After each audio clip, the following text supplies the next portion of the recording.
Hit tojagala? A hit song wejjidde wonna kuba olwo kye bayita hit song wejjidde wonna mbanji welcominga naye kati nze mu kunoonyereza kuba kati nze nava mu level zaagundi kati nze kabanga kentambuddeko mu music nava mu level y'okupapirira music nti music ono omusajja omu Maddox Semanda Sematimba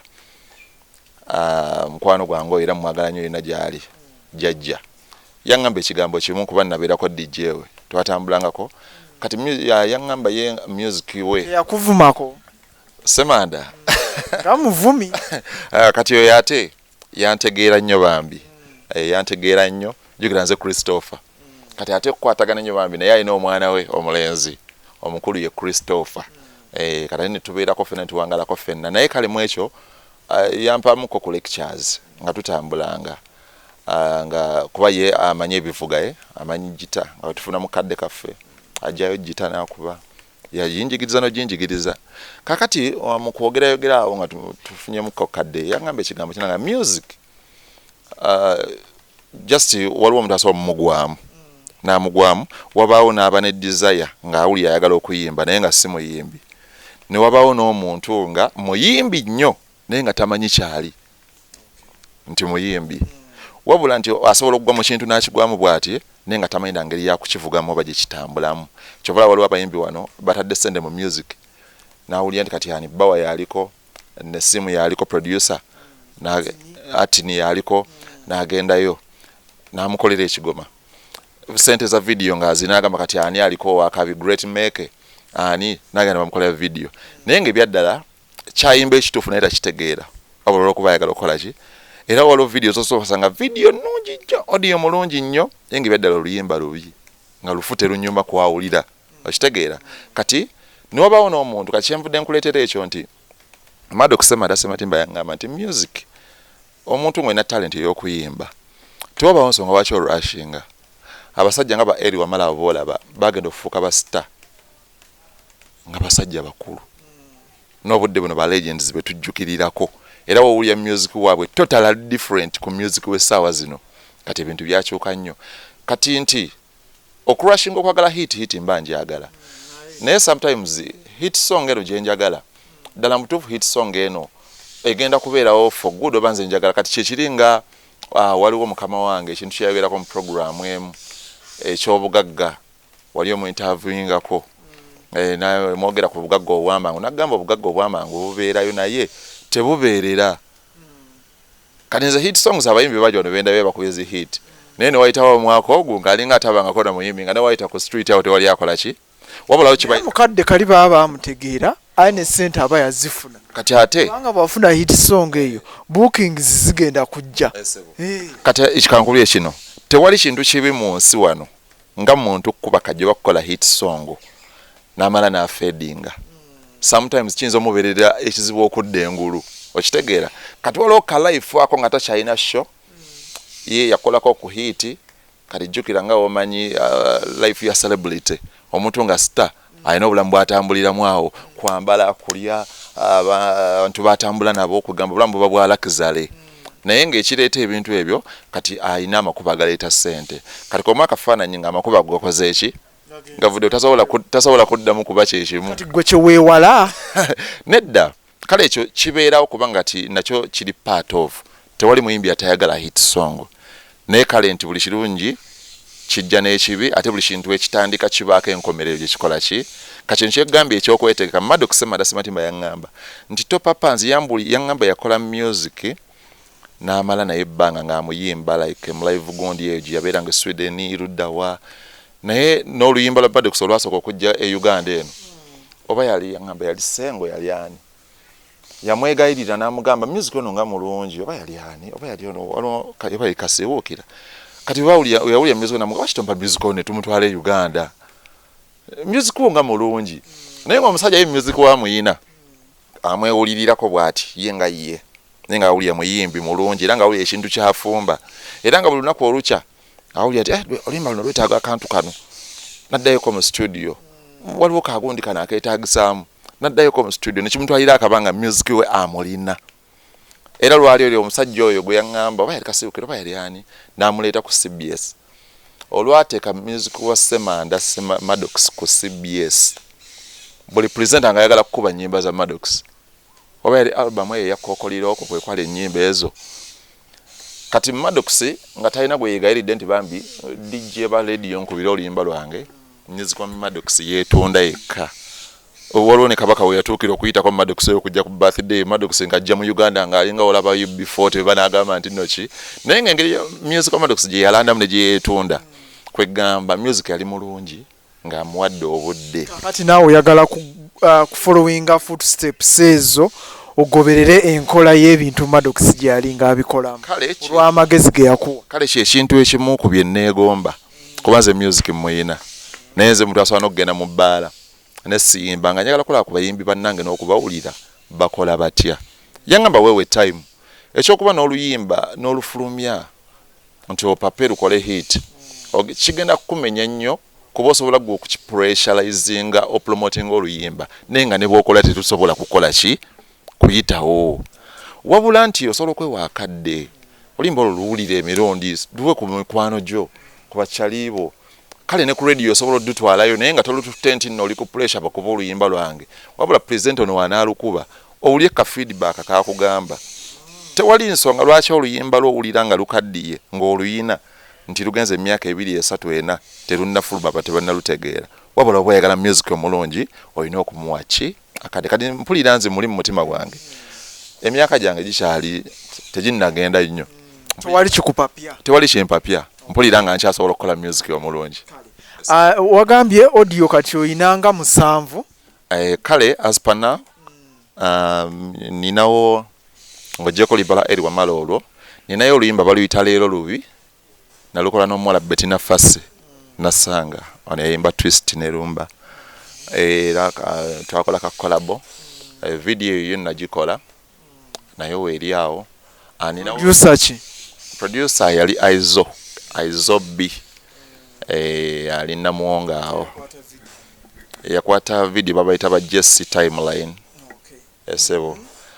ninawo oliba baluyita amwenya kati ku nnyimba ezo zenkuwaako zezimu ku nnyimba kale zengezaako kola ki okuperforminga mukko endala wazifiisa saazifiisa gye ziri wabula mukadde akatuufu buli lunaku buli wenguwaawo nziwuliramu ndabe kyensobola okukyusaamu oba ddala zituukiridde okuba ku mutindo gwaki ninawo akayimba ke bayita ebisoobooza kebantuuma ate no by the oluyimba olula ye hitiyo si hiti yange akayimba ako sinaba nakafulumya nno naye nga bw'omanyizika bwe nkugambye nkeyimbiramuko byange otannaba kufulumya bakakutuuma batya anti kaakati nkayimbamu nkaperformingamu kakyali mu studio nkaperformingamu kakyali mu studio yes tebansobyeyo okuperforminga oluyimba olukyali mu studio tebansobi kubanga agenda okufuluma nga lwakaddiwa dda kati kyekiri ku kiri kye nakugambye nti olwaleero akayimba kafire ebbongole lutaya kaali kakutamye katujaguze tuyimbe oyagala lufulume ng'olwedde balumanyi nga lwafuuka dda hit anti kaakati era kiri engeri bbiri kuba promotion wise promotion egatta ebintu bingi nnyo omuyimbi enge gya marketing oluyimba nze nsobola okukikola vice versa kati kagenda kati ebisoobooza tyebisoobooza njagala kulya ku bisoobooza nze ndudde kulya ku bisoobooza bebi nfumbire ebisoobooza naawe nzijukire edda mu kyalo jjajja wange yafumbanga ebisoobooza jjajja musajja nga nze tezibuze ng'agamba tulye ebisoobooza nga tabikamu ebisunsa ne bukatunkuma nga tufunamu ekiriisa ate nga tabisiika ng'alina bwabiyiiya nga tubikolamu enva nga masowaani tugakomba engalo nga tuzikomba oli yali muyiiya njagala kulya ku bisoobooza kati byebiki byo ebisoobooza tomanyi bisoobooza sibimanyi ebisoobooza ziba nva esebo nga siziwulire bazitunda mu katale kaawa ebisoobooza zibeera nva sebo tewakulirako mukyalo nakulirayo naye singa sitwalya ku bisoobooza ezenva situziryangako twalyanga nkoko nyama bijanjaalo binyeebwa butiko kirabikanga mwe mwabeeranga balakizale Sirakizale kubanga ne dodo twamulyanga essunsa biriŋŋanya entula mukene kakati nno munnaye ebisobooza zibanva wabula ebisobooza kale ngoma y'ebigambo by'olulimi Oluganda akayimba ako ka lulimi Luganda nnyo amakulu gaako era abamu kati baliwo abamu abakawulira ebisobooza bikagaba abamu bakiinterpretinga balasema ki baba bategeeza kati kyetuvudde tukubuuza gwe otunnyonnyole kitegeeza ki otugambye zibanva nva kibazitunda mu katale kaawa sooka owulire nzijukira edda mu kyalo jjajja wange yafumbanga ebisobooza jjajja musajja nga ssente zibuze ng'agamba tulye ebisobooza nga tabikamu ebisunsa ne bukatunkuma nga tufunamu ekiriisa akitegera kati ebisobooza bibeera ebikoola by'ebijanjaalo babirya essebo ebikoola by'ebijanjaalo nga bito nga wano binaatera okuleeta egonde biba binyirira nnyo nga birabika bulungi nnyo n'ogenda n'obinogako n'obisalaasala n'obifunga kati ffe jjajja waffe yabinoganga oba tossa ebijanjaalo olwo biba binaakula tebabinogaako byonna banogako kati buli kikola noyinza okunogako wano nga 3-4 nagenda ne kukijjukira ebijanjaalo biba biri bingi bwe biti kati babinogako bwe bati ayinza okutabikamu ku butula n'agatabikamu ettimpa olimanyi nali ndiwuliddeko eddiba lya mayoni olulimi luno olubeera mu makkati kati tomanyi bajjajja baffe mu kyalo baatetenkanyanga ebyenva binaatusangayo naye emimmonde gyayidde emiwogo gyayidde mmere ye yabangawo ng'enva bwe buzibu kati embeera engoma abantu b'omu kyalo edda baatetenkanyanga kwe kujjukira embeera gye walimu mu kyalo n'oyimba ku bisobooza nali ndi awo kale mu nva zonna ze nali ezo ebisobooza byampoomeranga nnyo essebo era nali ndi awo nenga kati nga nzijukira mujjajja waffe engeri gye yabinoganga bambi n'abiteeka mu kalagala bulungi byonna byonna olwo n'abiteeka ku mmere waggulu oba yafumya emiwogo gyaffe gye tugenda okulya oba mimmonde ne bijja kati awo oba ayinza bisekulasekula bw'ati n'ayiwamu ne ku mazzi agookya ne mubikolamu enva jjajja yafumba nnyo ebisobooza era mwagala jjajja wange mu kyalo eyo nkwagala nnyo yonna gy'oli producer era yali Aizobi era akayimba k'ebisobooza siddaba nno kafulumya kakyaliyo nkyakafumba kuba nkyayagala okulaba biki ebikabulamu essebo taata naba nga tusiza okukafulumya era abantu bangenya kuba mbagamba kuba tisina kimpapya essebo kakati ogambye oli muwandiisi zino zonna gwazeewandiikira essebo ennyimba zonna zenzeewandiikira owandiikiddeko baani abalala abayimbi bangi so far right now nina ndoozi abayimbi nga bayinza okuba nga 15 benaawa ku nnyimba zange oyinza otumenyeramuko abamu kwabo abayimbi abo amanyi wabeerawo ebintu ebimu nga kiba kirungi okujjula ekintu nga kiyidde nga kiri ready okukola ki so kati ffe waliwo ebintu ebimu bye tukola nga abantu abamu tebabisuubira wabula nti oli osobola omugamba akayimba konna okalaba peni yange eyo naye nga tasobola kukola ki kikkiriza wabula olw'entambula y'emirimu n'enkola y'emirimu ebintu ebimu tubireka kuba kati ffe osobola n'okuguza omuntu oluyimba ne mutabaamu na logoyo naye ngaeyo just yali ndagaano oba mwakikkaanya nga temulina logoyo temulina ki kati alowooza osobola okukaguza writer munno owooza okukaguza omuyimbi direct nga temulimu na logoyo yadde naye nga mulina ttaamu zammwe zemwakola ki zemwakkaanyaako endonga eno birungi ki by'ogifunyemu endonga eno sofa ngifunyemu ebirungi bingi by the way sigamba nti nagifunyemu ssente ennyingi eziri awo naye ekisooka kya byonna engaseeko abantu ngifunyemu emikwano mingi omanyi bulamu bw'ensi eno tewali kisinga mikwano kuba obugagga mikwano n'abantu nfunyemuko ku mikwano hari n'ekirala nti sometimes wabeerawo embeera nga weetaaga abantu oyina quality z'abantu ze weetaaga oyina majority abantu be weetaaga music kala ina abantu batugattako sometimes osobola n'okwesanga bugenzeeko ewantu ngaawo n'ekyo kugamba obugambi nti asuna tofa jangu tulireko wano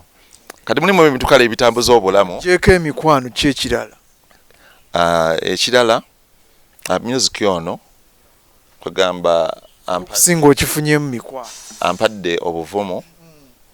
ate ayongedde okundeetera okwezuula ku kiki nsobola okukola so kiba kingattako nganze omuntu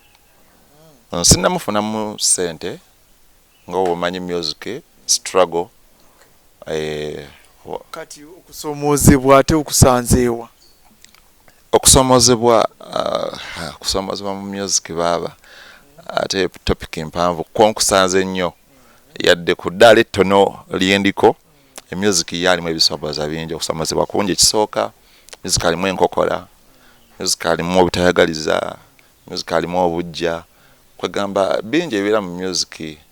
kati ate enkokolo sinze zisanga wa ku stage ngozo okuperforminga ne bakuma microphone kati ebyo byonna bitutuuseeko nga struggle nga womanya olugendo lw'obugagga nti tewaba bugagga bwako mukeeka wabula waliwo ekintu kyoyingirira ng'omanyi ne by'olina okusangayo then weweewa time osobola okuyiga engeri gy'osobola obivuunuka kyeki kye nagambye nti kati music waliwo abaana abali nga barushinga njagala hit song kyova olaba nga abamu balepererwa kubanga n'amalogo gyegali mu music sebo eryo jjo njimanyi ddogo mu music eryo jjo njimanyi lyeriri ate dingi bw'ojjanga weemamaaza omonze njagala okubeera kabejja abaana bakuyisaamu eggaali so kakyeki kye nagambye nti sometimes weweewamu time no relaxing osooka n'osoma obutaagaliza obujja obutaka ate nno kyensinga okwewuunya nti ate abayimbi abanene be batabaagaliza ate ekintu ekyo simanyi lwaki ate be basinga obutaagaliza mwana ono atandika simanyi lwaki oba nti omuyimbi oyo aba ayagala abeere nga yabeerawo yekka bikiwe ebityo kati nze bingi nnyo byendabye challenges nnyingi zendabye ne ku zi radio eyo abaana gye batwala music oma clubs kati mulimu abaana balina pressure wafulumya akayimba njagala DJ oli akakubeko njagala radio eri ekakubeko nze kati pressure sikyagiina nze tewali nnyota gye nnina nti njagala presenter ku oluyimba lwange nkuwadde ssente ku oluyimba lwange mu kilabu ku oluyimba lwange eyo pressure sigiina nze nina ekintu kye nnoonyerezaako kubanga nze nali DJ nga nkuba music nga tewali muyimbi ansemberedde nti kuba oluyimba lwange naye nga nze ng'omuntu wentuula ku kompyuta yange waliwo akugudde kacupa ka bbiya nti kacupa ka bbiya dda aka soda naye nga nze nga ntula ku kompyuta yange nengamba kati nina kukuba luyimba luno salubanga lulungi kakyeki kye nakugambye music omulungi yeetunda yekka abayimbi bajo ne wetulabye nga kubye hit song out of the blue oluyimba ne lukola ki ne lusaasaana ensi yonna ne batuuka n'okunoonya omuyimbi ku interview bakole batya naye nga talina yadde amaanyi ge yakola ki kiba kitegeeza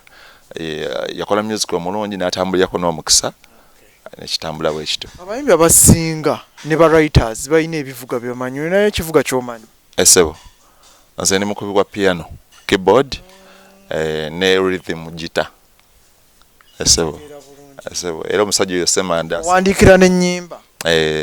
Semanda Maddox Sematimbo era mwebaza nnyo akabanga ke namalako naye kale nina bingi binali nnina omusomako naye nina era bye namuggyako ebitono ebivuga wabiyigira ku ye esebo kati zino ennyimba bw'oba owandiika na peeni ku lupapula n'ojjuza n'obikkula oba just orecordinga ddemu kati eyo level ebeerawo naye kati nze level yange gye natuukako mu kuwandiika kale ekintu otuuka esaana nogetinga used nakyo ne bwe tuli wano nsobola nze okuyiiya oluyimba nga sina we ndiwandiise ne tugenda mu studio ne tulukola omutwe gukola we kiba kinneetaagisizzaamuko waliwo weetaagisa okuwandiika kuba omuntu oba olina okuwandiika naye nga kugamba kino ekisookerwako kyo kiba kya mu mutwe esebo twagala kumaliriza naye katumalirize nga twongera okutegeera gwe ng'omuntu oli mufumbo ensonga enkulu obudde buto siri mufumbo onoonya ogenda kugaba ennamba yabaala kwe bali balina kuno ku Fiki Media bayitirivu nafuna omukyala olugendo lwe tulimu omukyala nandyagadde omufuna naye nandyagadde omufuna nga neetegese saagala kubonyabonya mwana w'abandi fe olugendo lw'endongo luno olulaba music ebeera passion kiba kitundu nina okufuna omuntu antegeera n'ategeera bye njagala right now nze siyayanira bufumbo bwakuba nti nina okuba n'omukyala nali njagala nnyo okusooka okutuukiriza ebirooto byange kubanga omukyala ebeera paati ku bulamu bw'omuntu naye kinyuma nnyo okuba n'omukyala nga weeteeseteese kuba naye watogenda mumenya nze kati omukyala gwenfunira mu struggle ate bambi byayagala nyinza obutabituukiriza nawe obwa chapu njagala obuddemu chapu erinnya ery'obuzaalirano amannya yenze Kisekka Ssuuna Christopher olina asatu essebo Kisekka Ssuuna tunnyonnyolemu awo anti kati agamanya gonna gaali ga muzeeyi wange muzeeyi wange n'agakuwa era nze musika wa muzeeyi wange essebo nze najja mu Ssuuna Toofa fundika gwakiyina essebo oli wa ddiini ki ssebo ndi musajja mukatuliki emyaka nina emyaka 28 maama yaani ne taata taata wange bamuyita Kisekka Ssuuna Christopher omugenzi maama wange ye Nakawuka Margaret era omugenzi essebo ewaka nze nziikibwa Kayijja Masaka essebo wali amaka ga taata essebo colours ki ezikolera nze ndi wa ready ate mpagira Arsenal kyewandisoose okumbuuza the Gunners essebo kati neeri ntegedde gyogwa ekyo ne bwe sikikubuuza si gyogwa eyo byebyo essebo ndowooza era obalaba redi waba batiiki era byebimu owomerwa mmere ki emmere esinga okumpoomera mpomera nnyo muwogo oyo gwolaba muwogo n'akawunga n'ebijanjaalo ku ttooke tetukulabyewo ettooke eryo kale ndyagala bwagazi ndirya nga weeriri kwesiva essebo siibula bane neeyanza nnyo okunkyazaako taata Fik Media n'abalaba Fik Media mwenna tubaagala nnyo amanya nze Ssuuna Toofa endongo njiina mbungi n'omuyimbi ali eyo ng'oyagala okukuba ku music nze essebo ate nze nina ekisa siringa bano abayimbi abamanyi abaana b'ennaku zino beebaako n'ebibeera n'ekibuli kati ngene waffe Bukoma Nsimbi gye mpangaalira abaana babeeramu bambi naye nga bonna baagala kulaba nze nsinga naye n'obasanga ne bye bayimba tebitegeerekeka naye nga buli omu ayagala kukola ki embeera kati bagiggyewo music industry tuba tulina kukwatagana naye toseera nnyo nedda taata kyenseera ki kyessaagula kani nzokkeera okukwata pen n'empandiika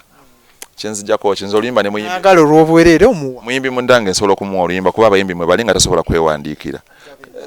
ennamba yange eri 0707 31 41 17 n'ekirala enkola ku mikolo egy'enjawulo DJ kati ekyo kya DJ nakyejjako nakyejjako sigala kati kuba muyimbi essebo nkola ku mikolo egy'enjawulo embaga kwanjula graduation byonna byonna bwe bityo sakuba nga mukolo gwa ssanyu kuba n'ogw'ennaku n'ogw'ennaku era kisinzira kuba oli tajja kuba nalwo naye nnyimba z'ennaku anti kaakati era byakyuka ne wabeera ennaku twetaagawo essanyu kyovola nze ku lumbeerwa nga nfudde saagala kaaba oyagala tuteekewo concert you have to just celebrate my life nange gye mbeera eyo mbanja kubeera nga mpulira emirembe gambye ennamba eri entamba eri 07 31 41 esembya 13 social media tulinayo tukufollowing wonna noonya teeka mu Ssuuna Toofa essebo mpozi n'ekirala njagala okwebazaako ku mukama wange bamuyita Lopa Sola essebo omusajja oyo mwagala nnyo manager wange mulungi nnyo manager wo omubali agutambuza kakati ate tulina business ez'enjawulo oyo mukama wange ebintu bingi nnyo manager we eno mu mubali tulina business era nze ambassador wa Lopa Sola mu bitundu ebyetoolodde wonna essebo era twagala abantu buli wosanga Lopa Sola kyama bukyami obeere ng'ofuna kyeweetaaga naye n'omuyimbi amwongeremu branding anti kaakati ensonga eri bweti kati ate bw'omala okutegeera ky'olina okubeera bingi waliwo steps z'oba olina okusooka n'okukola ki okutambuza music ekisinza okusuula abayimbi abamwe ayagala nnyo music n'alemererwa okumanya nti ate music yeetaaga kufiidinga olina okusooka noonya ojja akawoga ate ojja okole ki kubanga osobola okumaliza ng'oteekamu buteesi ate nga tojja kujjayo nga tolijjamu kati Ssuuna Toofa bw'aba tali mu music ku stage kuyimba oba na kuwandiika ojja musanga ku Lopa Sola ng'akakkalabye essebo ate nekya music eyo gwolaba tumuyimba nze kati music eyo mutwala nga ekintu kyenjagala era nze sirina sente ziri awo nti kati kikola with passion sigamba nti business eri awo ojjamu kasi era kati yo oli alaba nti nkikola bulungi aba asobola okujja gye ndi ne kuba genda kuperforminga kukola ki naye nga ensonga enkulu tuba tulina ate okubaako bye tuyiiya okugatta ku bulamu bwaffe nga gye tuba tulina okuwangaala mu nsi. tweyanze gesuna tofa ndowooza omutegedde bulungi nnyo mumuwa emirimu bambi ajja apafominga ayimba bulungi akulozezzaako eddoboozi oliwulidde ennyimba oziwulidde osobola ozinoonyako ate naye n'ennamba yagikuwadde osobola omukubirako n'omubuuza nti nandyagadde okuwuliza ku music wo nyinza mufuna ntya n'akubulira w'osobola okubeera nga omufuna kale byebyo nze ebitone nga bino mba mbivumbula ne mbikuleetera wano ku screen n'obiraba gwali eyo najjo osinzira okutulaba n'obanga osobola okuwagira abaana nga bano kubanga twagala bayingiza akasente mu nsawo ate oba oli awo obulamu bwongere okubanga bulongooka buve we buli budde ku level endala beera bulungi weeraba Ssaabasajja Kabaka akole kitoofa awangalesebo.